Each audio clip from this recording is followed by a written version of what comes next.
Hello friend, Radhe Radhe. तो आज हम आपको श्री अनुद्धाचार्य जी महाराज का वीडियो दिखाने जा रहे हैं। ये बहुत ही अच्छा प्रवचन करते हैं। तो चलिए आइए सुनते हैं उनके बारे में। ससुराल में क्या बनोगी? मालकिन। मालकिन बन जाओगी। और मायके में मालकिन तुम्हारी भौजाई ना बनने देगी। इसलिए ससुराल अच्छा है। लेकिन ससुराल जब लड़की पहली बार जाती है ना, तो ससुराल के लोग बहुत अच्छा व्यवहार नहीं करते। कुछ लोग, बहू आई, अरे बहू आई ना तो उसे बड़े लाड प्यार से रखना चाहिए। 10-5 दिन 2-4 महीना लगेगा समझने में, थोड़ा टाइम दे दो। अब होता क्या है, बहू आज आई, सबके लिए उसने भोजन बनाया, वो भोजन में हो गया नमक ज्यादा, तो घर भर के ताने मारते हैं। सास कहेगी तेरी माँ ने यही सिखाया है? अरे नमक ही तो ज्यादा हो गया है, पहली बार आई है, बेचारी के हाथ पांव कांप रहे हैं, कांपते कांपते नमक डाला होगा, ज्यादा गिर गया होगा। थोड़ा उसे मौका तो दो। 2-4 महीना तो समझने में लग जाता है सास को। अच्छा, सास को समझने में ज्यादा वक्त लगता है कि पति को? जोर से मैया बताओ मेरी माँ, इसे समझने में वक्त लगता है? हाँ? सास को तो महीने 2 महीने में ही आप समझ जाती हो, 6 महीना लगेगा और क्या। पति को समझने में थोड़ा टाइम ज्यादा लगता है। पति लोग जल्दी समझ में नहीं आते। इसलिए अपनी गृहस्थी को कम से कम 2-3 साल तो दो। जो 2-3 साल दे पाए उनकी गृहस्थी फिर बढ़िया चलने लग जाएगी। 2-3 साल तक तुम चुप रहो, 4-5 साल चुप रहो। पति देखो, कई बार ना जवाब देना नहीं होता।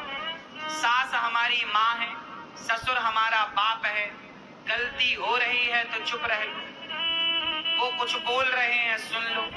गृहस्थी चलाने के लिए ना एक पक्ष का समझदार होना जरूरी है। या तो सास ससुर समझदार हो, या पति समझदार हो, या पत्नी समझदार हो। और कोई समझदार नहीं होता तो तलाक हो जाते हैं। जिस घर में तलाक हुआ है मतलब उस घर में समझदार लोग नहीं थे, इसलिए तलाक हो गया। समझदार होता, समझदारी से वो बचाते तो बच जाता। एक बात बताओ, हाथ में फोड़ा हो जाता है, समय के साथ भर जाता है कि नहीं? घाव, यदि शरीर का घाव समय के साथ भर जाता है, गंदा पानी समय के साथ साफ हो जाता है, तो रिश्ते भी समय के साथ सुधर जाएंगे। थोड़ा वक्त लगेगा, रिश्तों को समय देने की जरूरत है और चुप रहने की जरूरत है, दोनों को, पति को भी और पत्नी को भी। हाँ, जब तुलसी एक जगह से उखाड़ कर दूसरी जगह लगाओ ना, तो 5-10 दिन तो तुलसी भी ऐसी रहती है, पत्ते बिल्कुल कुम्हला जाते हैं, फिर वो पनपती है। ऐसे टाइम लगता है। एक नए घर से लड़की ससुराल आई है, थोड़ा टाइम लगेगा। इसलिए बहू को बहू की तरह ना रखो, बेटी की तरह रखो। सास को सास की तरह ना रखो, माँ की तरह रखो। यदि सास और बहू ये माँ बेटी बन जाए तो घर घर नहीं स्वर्ग हो जाए साहब। हर बाप चाहता है मेरी बेटी खुश रहे। बेटी खुश तो बाप खुश, बेटी खुश तो माँ खुश, सब खुश। इसलिए खुश रहने की आदत बनाओ। और आप जितने माँ बाप हैं, आप अपनी बेटी और बेटों को पढ़ा लिखा के डिग्रियां तो दे दिए हो, पैसे तो दे दिए हो, लेकिन आपने अपनी औलाद को, बेटा बेटी को खुश रहना नहीं सिखाया। आप माँ बाप को चाहिए कि ये भी कोचिंग दें, ये भी सिखाओ कि बेटा हर हाल में प्रसन्न रहना सीखो। स्थितियां परिस्थितियां तो बनती और बिगड़ती रहेंगी।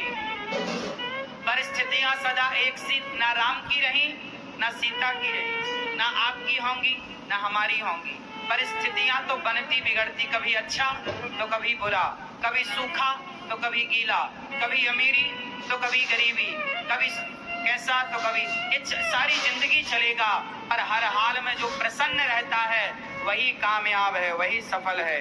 आप अपनी बेटी को, आप अपने बेटे को हर परिस्थिति से लड़ना सिखाओ। अच्छा बताओ, माता पिता भगवान हैं या नहीं?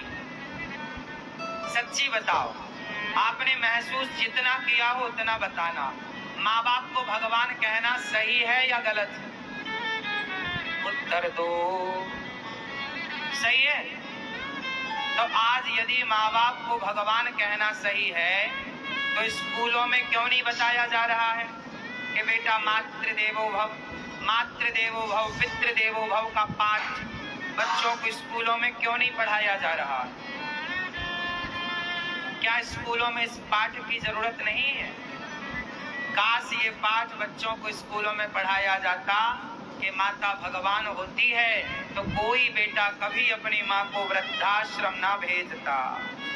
आजकल बच्चे स्कूलों में माता पिता देवता हैं, पूज्य हैं, ये पढ़ ही नहीं रहे तो सम्मान करेंगे कैसे? आज माँ बाप का कोई उपकार बच्चे मानते ही नहीं। माँ बाप बच्चे कहते हैं तुमने हमारे लिए किया ही क्या है। काश एक पाठ ये भी होता बच्चों के लिए कि तुम्हारे माँ बाप ने तुम्हारे लिए क्या क्या किया है।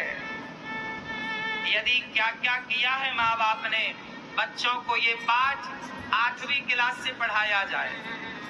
8वीं से लेकर के 12वीं तक, 8वीं से लेकर 12वीं तक ये बात यदि पढ़ा दी गई स्कूलों में कि माता पिता ने तुम्हारे लिए क्या क्या किया है, माँ बाप का योगदान क्या होता है। श्रवण कुमार की कथा यदि बच्चों को 8वीं से लेकर 12वीं तक पढ़ाई गई तो गारंटी मैं लेता हूँ कोई बेटा श्रवण कुमार की कथा पढ़कर कभी अपने माँ बाप को घर से नहीं निकालेगा। इतना कुछ आप पढ़ाते हो। एक पीरियड आधा घंटा की क्लास बच्चों को माँ बाप के नाम पे होनी चाहिए कि नहीं? और केवल माँ बाप के नाम पर नहीं साहब, आजकल रिश्तों के ऊपर भी पढ़ाई होनी चाहिए। किस तरह विवाह के बाद का जीवन जिया। वीडियो अच्छा लगे तो लाइक एंड सब्सक्राइब जरूर कीजिएगा। राधे राधे फ्रेंड।